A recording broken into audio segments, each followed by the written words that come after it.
Recently, Terratat had an infection and we treated her with antibiotics, and now she has sauerkraut.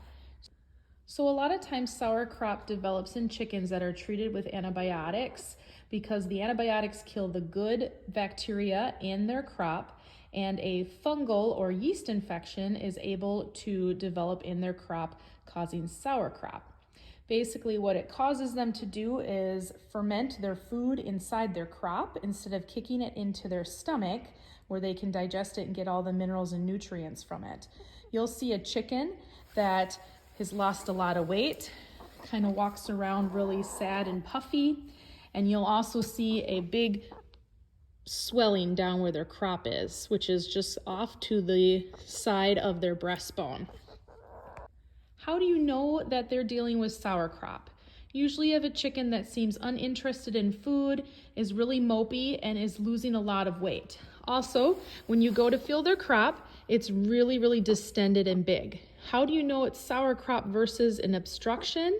If it's an obstruction, this area right in here will feel like a golf ball, very firm. If you go to kind of massage the crop and it's mushy, almost like one of those stress balls that you have, it most likely is sauerkraut. You can also smell a really bad odor coming from their mouth that literally smells sour.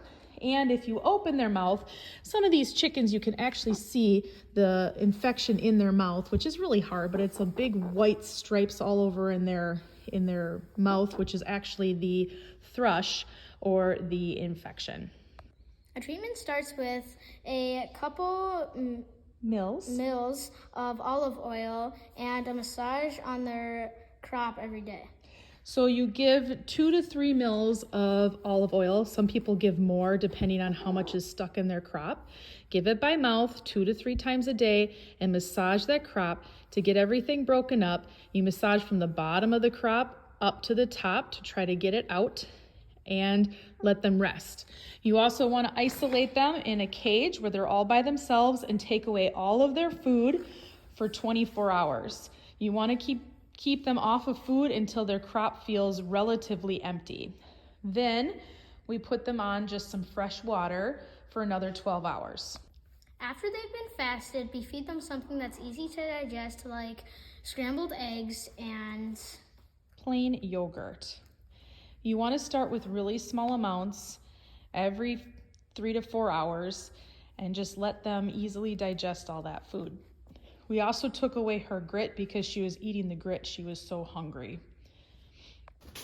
It's been 2 days and we're starting to switch to scrambled eggs and her real food, and we're gonna keep giving her olive oil and massaging her crop. So we've been slowly putting in regular food and she's happily eating it.